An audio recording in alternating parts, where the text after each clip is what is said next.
Então, na semana passada, eu terminei Oséias 6, né? E eu tinha um plano de ir para o Novo Testamento, fazer algo do Novo Testamento. Só que Deus acabou me direcionando de volta a Oséias. Até o JJ, na semana passada, me perguntou assim, você já terminou Oséias 6? Falei, terminei, eu só queria fazer até o versículo 6 mesmo. E perguntou o que eu ia fazer essa semana. Eu falei, eu não tenho muita certeza. Talvez Oséias 10, talvez algo no Novo Testamento. Então eu estava pensando o que fazer, eu estava orando e Deus me direcionou novamente a Oséias.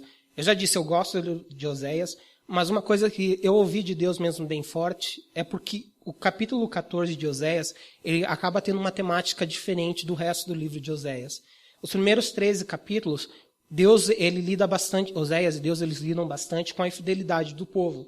Então, tem várias críticas ou várias... É Deus mesmo falando severamente com o povo dele, que está sendo infiel, precisa voltar para ele. Então, são palavras duras, muitas vezes, nesses primeiros 13 capítulos, uma maneira mais difícil, mais árdua de falar. Mas quando chega, então, no capítulo 14, tem uma mudança de maneira de falar, porque o capítulo 14, basicamente, é um capítulo sobre graça. É Deus falando da misericórdia dele, de como ele vai restaurar o povo de Israel. Então muda. Até então era Deus falando das punições, das consequências do pecado deles, por eles terem abandonado o conhecimento de Deus. Mas no capítulo 14, a gente tem Deus começando a falar que vai tratar eles com essa misericórdia, que Deus os ama, e que a partir do versículo 5, que a gente vai ver a partir da próxima semana, Deus ele começa a falar sobre a restauração que ele vai fazer para Israel. Ele usa lindas figuras de linguagem para falar como ele vai restaurar Israel. Mas hoje a gente vai ficar nos primeiros 4 versículos. E como a gente já estava falando, Oséias se passa há um bom tempo antes de Jesus, são 700 anos antes de Jesus, e o tema principal do livro de Oséias é conhecer a Deus. O povo precisava conhecer a Deus porque pela falta de conhecimento eles estavam perecendo. Eles estavam indo à ruína. E Deus não queria isso. Deus queria que o povo voltasse a conhecer a Ele. Então, Deus manda o profeta Oséias. Deus, inclusive, fala para Oséias se casar com uma mulher infiel, uma mulher adúltera, para mostrar o amor dele pelo povo de Israel. E aí ele faz um grande paralelo, uma grande alegoria com a própria história de Oséias. Deus mandou Oséias casar com essa esposa infiel. Assim como Deus sabia que o povo dele, não só o povo de Israel, mas nós, também viveríamos falhando, mas ele faz isso para demonstrar o amor. Então, Gomer trai Oséias, Gomer falha, mas Deus manda, não, vá atrás dela, volte, restaure o relacionamento.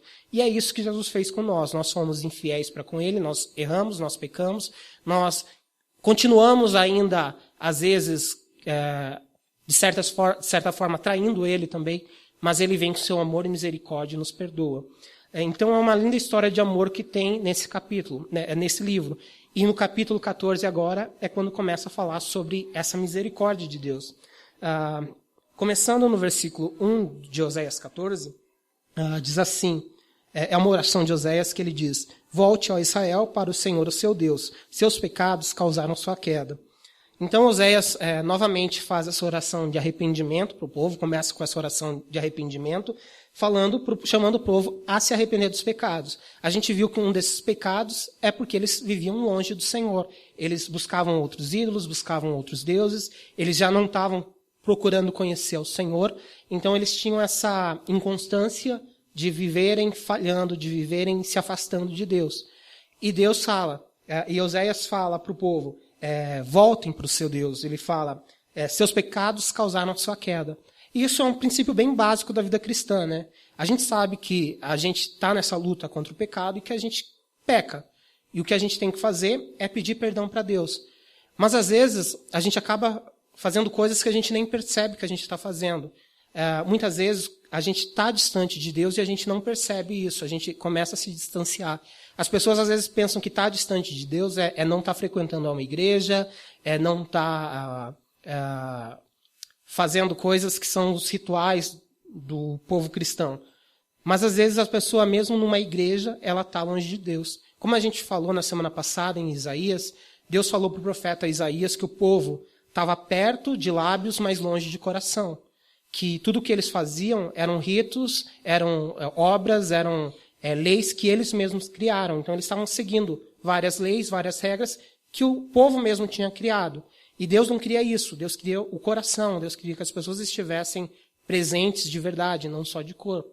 Então, isso é uma coisa que a gente tem que pensar, porque a vida cristã, se há uma vida de conhecimento a Deus e se Deus quer que a gente conheça Ele, a gente tem que buscar esse conhecimento. E a maneira que a gente busca conhecer a Deus é através da sua palavra, é através de oração, é através da nossa vida devocional mesmo com Deus. Às vezes, a gente acaba se contentando apenas com vir domingos à igreja ou participar de um grupo na igreja e ficar ouvindo a palavra de Deus. Isso é ótimo, isso faz muito bem. Mas a nossa vida não tem que se deter nisso. Porque senão a gente vai estar pegando apenas conhecimentos de outras pessoas. E isso corre o risco de a gente começar a acreditar em coisas erradas que as pessoas acreditam também. Porque muitas pessoas, elas acabam, eu li isso, eu entendi isso, então eu ensino isso. E se você não lê, você vai acreditar naquilo. Então, a Bíblia fala que a gente precisa conhecer a Deus. E a melhor maneira que a gente tem de conhecer a Deus é lendo a palavra dele, é meditando na palavra dele. E às vezes a gente falha nisso, a gente falha na nossa vida devocional. E uma coisa que é um pouco pesada, eu não quero ser legalista nesse ponto, mas uma análise que a gente pode fazer é o tempo que a gente tem gastado, um tempo que a gente tem investido com Deus, com o tempo que a gente usa para o nosso lazer ou para outras coisas. O nosso lazer é parte da nossa vida, e eu gosto muito de como o C.S. Lewis fala. C.S. Lewis fala que Deus criou os prazeres, e os prazeres são para ser aproveitados. O prazer vem de Deus, o deleite vem de Deus. Isso não é uma coisa que o inimigo joga pra gente. O diabo, às vezes, deturpa os prazeres, que são algo bom, para fazer algo ruim disso, para tirar o mal disso. Mas o prazer em si, ele é bom, ele vem de Deus. A alegria, ela vem de Deus. Então, a gente tem que ver como a gente investe ou como a gente gasta esse tempo com Deus e comparar com o tempo com outras coisas. O tempo que às vezes a gente fica em cinema, o tempo vendo séries, o tempo lendo livros, o tempo lendo jornal, o tempo até mesmo estudando, muitas vezes trabalhando, porque não é errado fazer nada disso. Mas às vezes a gente acaba tomando essas coisas como prioridades na nossa vida. Hoje, principalmente numa crise econômica, é muito comum as pessoas colocarem o trabalho como uma prioridade. E você vê tendo problemas nas famílias, você vê tendo problemas de relacionamentos, por causa que o trabalho está em primeiro lugar na vida das pessoas.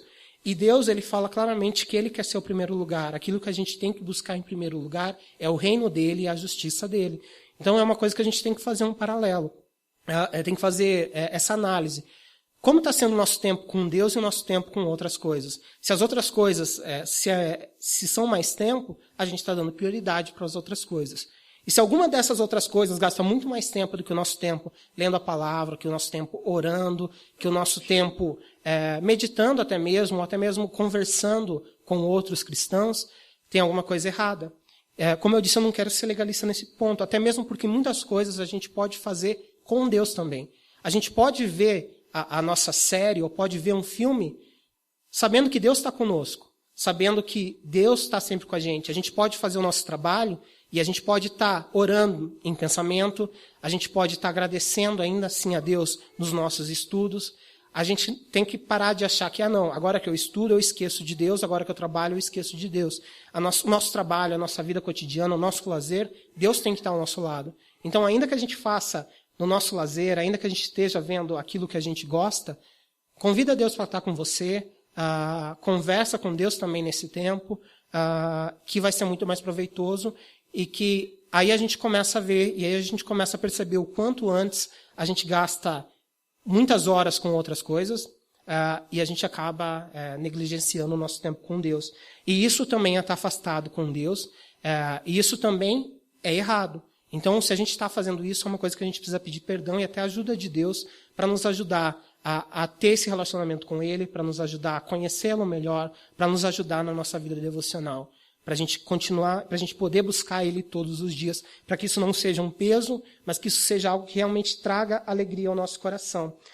Oséias 10:12, Deus fala, um versículo conhecido, Deus fala assim: semeiem a retidão para si, colham fruto da lealdade, e façam sulcos no seu solo não arado, pois é hora de buscar o Senhor, até que ele venha e faça chover justiça sobre vocês.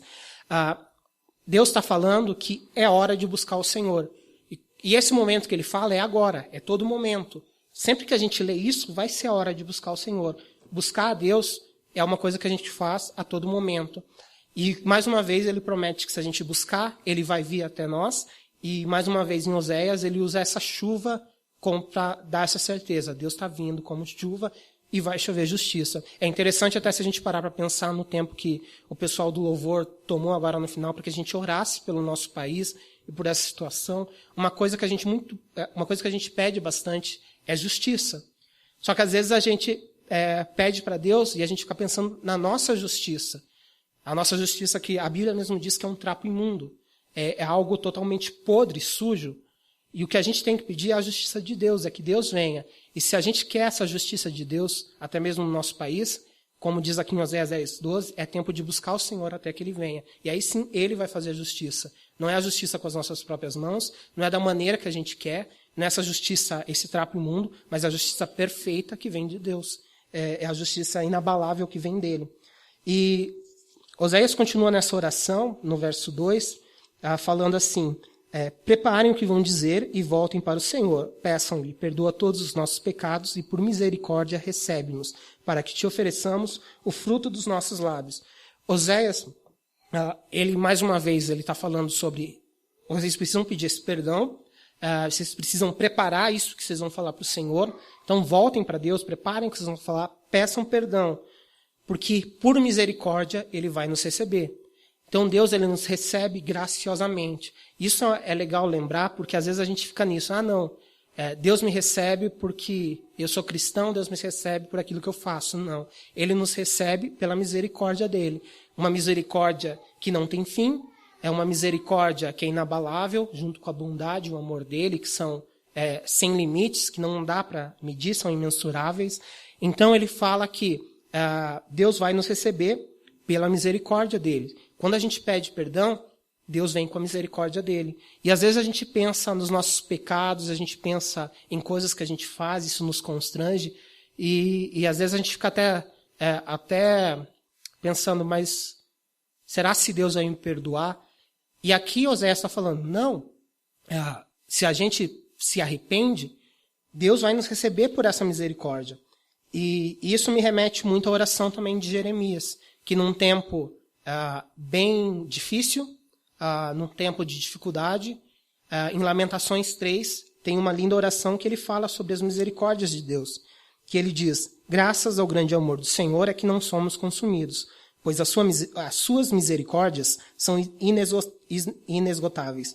Renovam-se cada manhã, grande é a sua fidelidade. Digo a mim mesmo, a minha porção é o Senhor, portanto nele porei a minha esperança. O Senhor é bom para com aqueles cuja esperança está nele, para com aqueles que o buscam.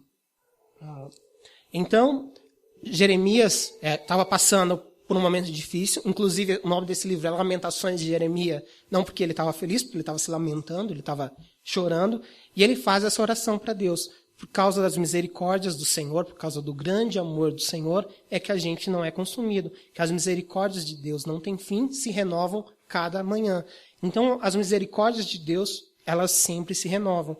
E isso me faz lembrar muito uma canção que a gente tem cantado ultimamente no culto da manhã, que é uma canção que eu gosto bastante, chamada What a Beautiful Name. E acho que o trecho da música que mais me chamou a atenção, que eu mais gosto, é uma frase que ele diz: meu pecado era grande, mas teu amor foi maior. E é isso que às vezes a gente esquece, que mesmo o nosso pecado seja grande, o amor de Deus é infinitamente maior, as misericórdias de Deus são sem fim. Então o inimigo às vezes ele tenta apontar nos nossos pecados e nos fazer pensar que o nosso pecado é grande demais. E é assim que normalmente ele começa a fazer as pessoas se afastarem do meio cristão, a começarem a desistir. Para aqueles que têm ido nos nossos evangelismos, a gente trabalha muito com moradores de rua e viciados, e muitos deles já viveram uma vida na igreja e se afastaram. E eles vêm sempre com essa conversa de que, não, eles viveram, mas eles pecaram e eles não conseguem mais.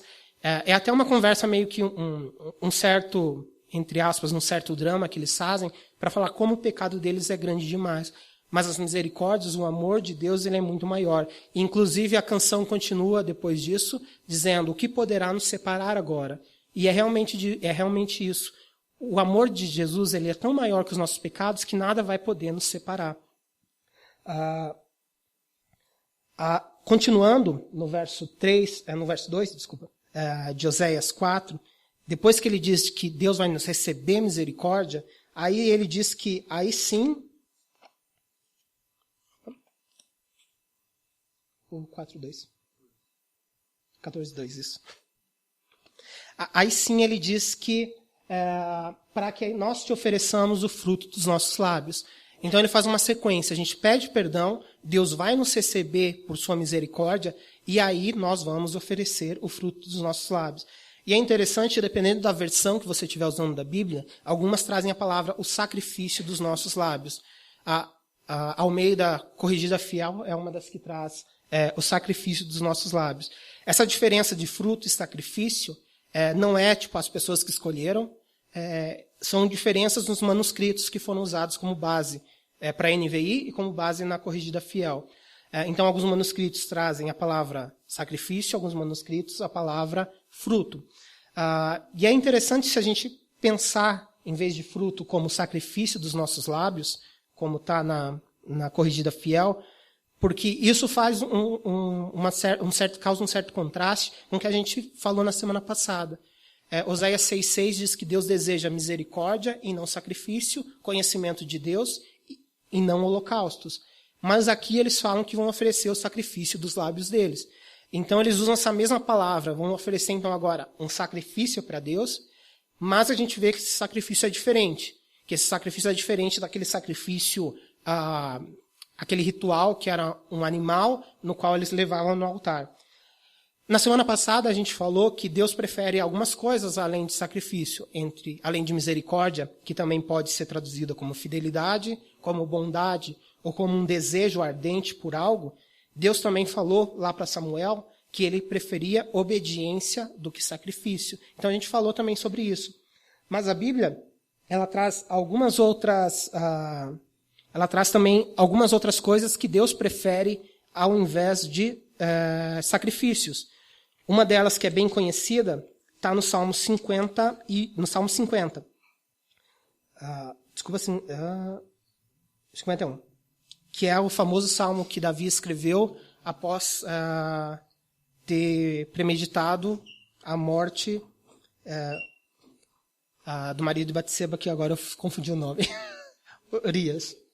Eu sempre confundo Urias e Uzá.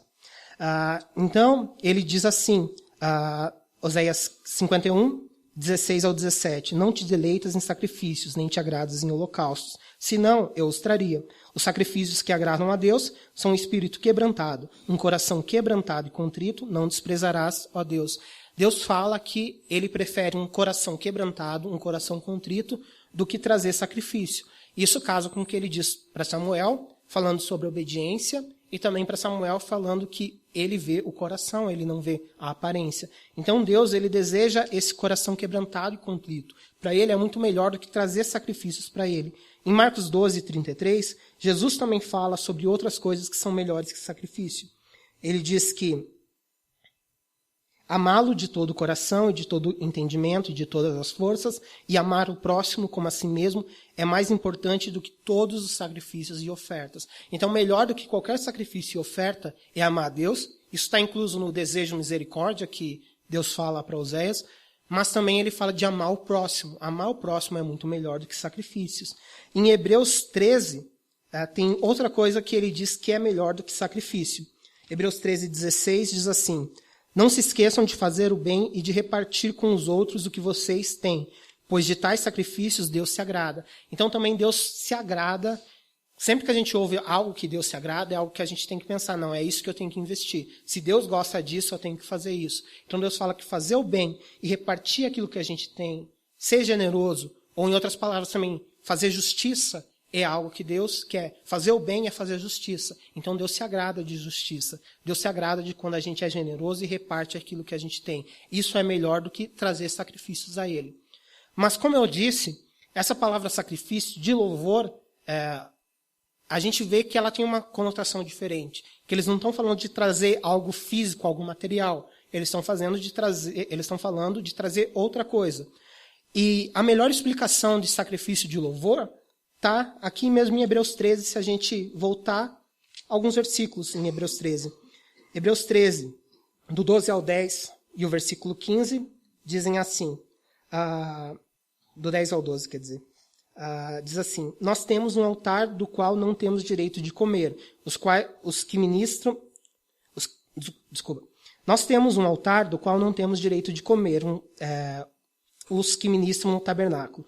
O sumo sacerdote leva o sangue de animais até o Santo dos Santos como oferta pelo pecado, mas os corpos de animais são queimados fora do acampamento.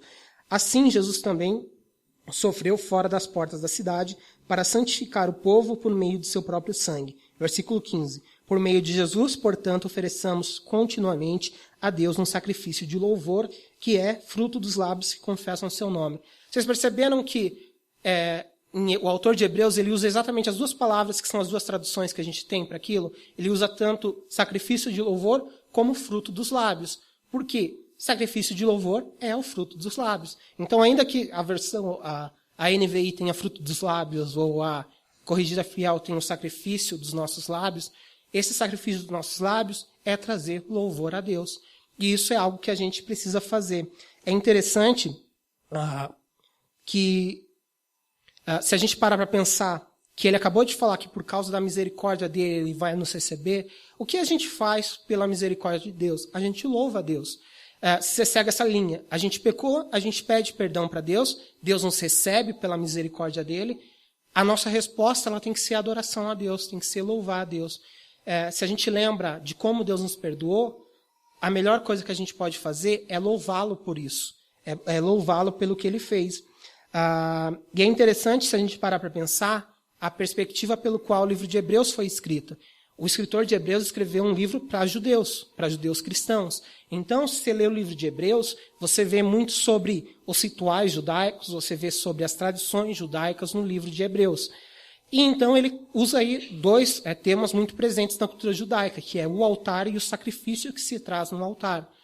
Para os judeus isso era algo muito importante, era a maneira como eles vinham e pediam perdão para Deus, mas também era uma maneira que eles demonstravam a sua devoção para Deus, trazendo o seu sacrifício. Era mais do que só pedir perdão, era a devoção deles que era demonstrada ali. E o autor de Hebreus, ele fala, mas nós também temos um altar. Ele usa essas mesmas linguagens que o povo judeu conhecia para mostrar, não, a gente não aboliu o altar e sacrifício. A gente tem, só que é algo diferente. Ele fala que a gente tem um altar, e se a gente parar para pensar qual é esse altar, a gente pode parar para pensar quem morreu por nós e aonde ele morreu. Jesus Cristo, ele foi imolado por nós, ele foi sacrificado por nós, o sangue dele foi derramado na cruz. A cruz de Cristo é como se fosse o nosso altar. Não porque a cruz, aquela madeira que fazia a cruz é algo especial, mas sim porque Jesus, quando a gente fala da cruz de Cristo, a gente está olhando o sacrifício de Jesus. E ele fala que assim como nós temos esse altar, que é o sacrifício de Jesus, a gente tem que levar o nosso sacrifício no altar. E ele fala que esse sacrifício tem que ser contínuo, tem que ser constante. A todo momento a gente tem que levar esse sacrifício. Mas não é um sacrifício material, porque o sacrifício de Jesus ele foi perfeito. Jesus, quando ele morreu, ele já perdoou os pecados passados, presentes e futuros de uma vez por todas. Então, o sacrifício de Jesus sendo perfeito, a gente não tem essa necessidade de levar cordeiros, bezerros, pombas para serem sacrificados. Mas ainda assim a gente apresenta os nossos sacrifícios, que são sacrifícios de louvor, que são o fruto dos lábios que confessam o nome de Jesus. Então, isso é algo que tem que ser constante na vida do cristão. A gente precisa sempre louvar e adorar a Deus. Eu já falei isso várias vezes. Se a gente é cristão e a gente tem um problema com louvar a Deus através de músicas, pede para Deus mudar o teu coração, porque você está errado. A gente vai passar a eternidade no céu adorando a Deus com canções, a gente vai louvar o nome de Deus. Obviamente, a gente louva a Deus não somente com músicas, a gente louva com as nossas orações, com as nossas palavras, mas o sacrifício de louvor, e também de outras maneiras, mas o sacrifício de louvor que a gente precisa levar para Jesus, está bem claro que tem que ser o fruto dos nossos lábios. Ou seja, são as nossas palavras, são as nossas canções, são as nossas orações. Orações em voz alta, com a nossa voz, não somente na nossa mente. Deus sabe da nossa mente, Deus ouve, Deus conhece a palavra antes de chegar à nossa boca, mas o autor de Hebreus é claro que a gente tem que levar esse sacrifício de louvor para Deus. E isso tem que ser contínuo, tem que ser constante. A gente tem que confessar o nome de Jesus com a nossa boca, com a nossa voz. Inclusive, quando você não tem a mínima vontade. Isso é um fato. Tem vezes que a gente não está com forças ou vontade de louvar a Deus, que a gente não está com energia para orar. Você está tão acabado, a situação foi tão difícil, você está com um problema tão grave. Você às vezes até consegue orar, mas você não consegue parar e louvar a Deus, e cantar a Deus. E aí você vem, às vezes, até no meio das músicas, você pensa, eu não vou ser hipócrita de ficar cantando canções para Deus, sendo que eu não estou com vontade. Mas, mesmo quando a gente não está com vontade, a gente tem que louvar a Deus. O sacrifício tem que ser contínuo. E a palavra sacrifício é algo que nos remete a algo que custa. É algo que não é agradável, muitas vezes, de ser trazido. E, às vezes, mesmo quando você não tem essa disposição de louvar a Deus, você ainda assim tem que louvar a Deus. Mesmo quando a gente está passando por situação difícil, a gente precisa louvar a Deus. Porque os sacrifícios de louvor são esse fruto dos lábios, que confessam o nome de Jesus. E isso tem que ser a nossa resposta, como diz lá em Oséias 14:2, após a gente pedir perdão e Deus nos receber graciosamente, nos receber pela misericórdia dele, a nossa resposta tem que ser o fruto, o sacrifício dos nossos lábios, tem que ser louvar a Deus, independente da circunstância que a gente passa. Eu postei, há um tempo atrás, no Face, uma canção que eu falei que resumia meu ano passado, que é uma canção chamada Even When It Hurts, mesmo quando dói, e entre parênteses, o nome dessa canção tá Praise Song, uma canção de louvor. E eu sempre olhei, eu gostei muito disso, porque começa dizendo, mesmo quando dói, e uma canção de louvor, porque a nossa reação, inclusive na dor, tem que ser louvar a Deus. E um refrão dessa música que sempre me tocou muito, diz assim, mesmo quando a luta ou a batalha for perdida, eu te louvarei. Mesmo quando eu não tenho nenhuma canção, eu te louvarei. Mesmo quando for difícil encontrar as palavras, ainda assim, mais alto, eu louvarei o teu nome. E aí vai falando, só a ti eu louvarei. E isso tem que ser uma realidade em nossa vida. Mesmo que a gente esteja só quebrando a cara, esteja difícil, a batalha for perdida, mesmo quando a gente não tem canção, ou mesmo quando a gente não encontra palavras, a gente não consegue encontrar essas palavras, a gente tem que louvar e ainda louvar mais alto a Deus. Essa tem que ser a resposta, o fruto dos nossos lábios.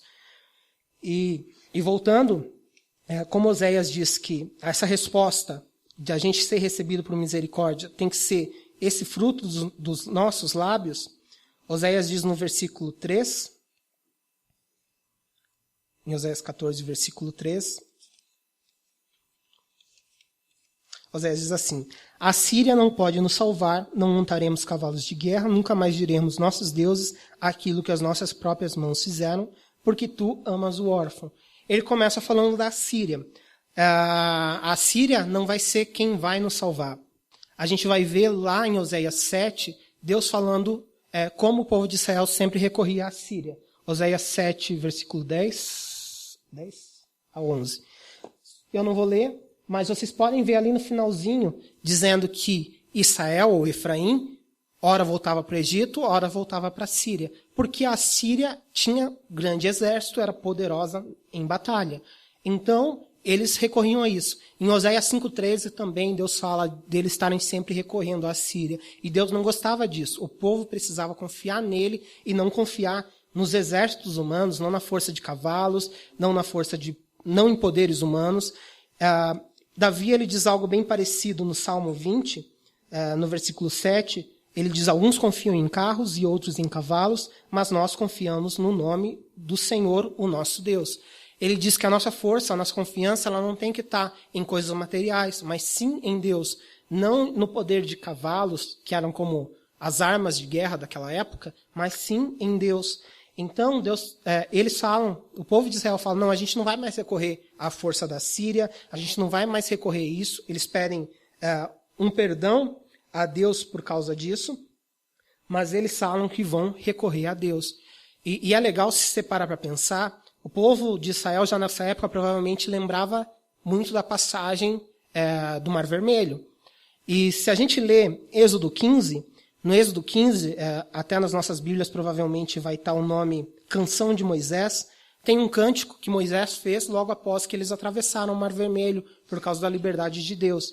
E o versículo 3 de Êxodo 15 diz, o Senhor é guerreiro, o seu nome é o Senhor. Ou em outras palavras, o que está dizendo ali mesmo, inclusive em canções antigas, para quem é mais das antigas como eu, diz, Jeová é um homem de guerra.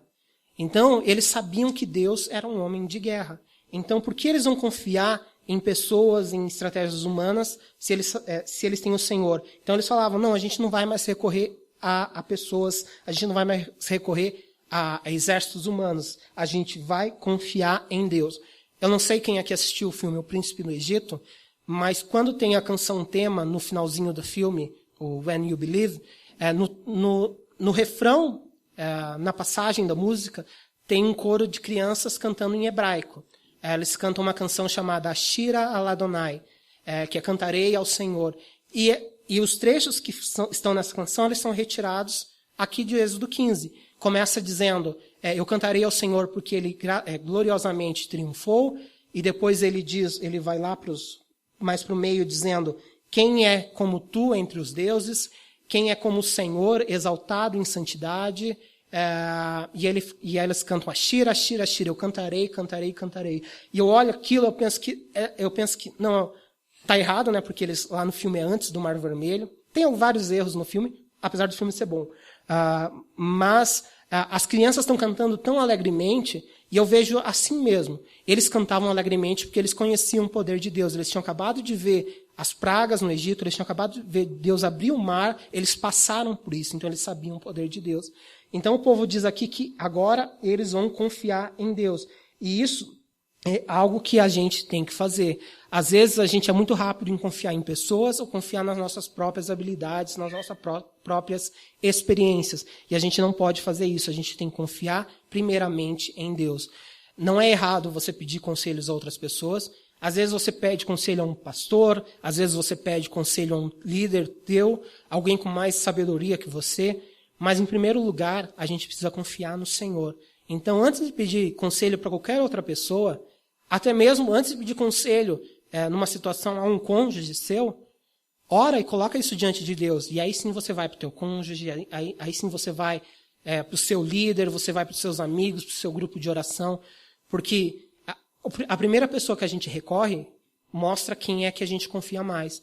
E aí o povo de Israel recorria à Síria, a gente não recorre a exércitos hoje, mas às vezes a gente tem esse exército de amigos que é quem a gente recorre em situações de problema.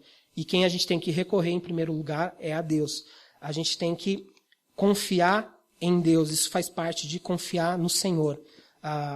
O nosso amor demonstra em quem a gente confia.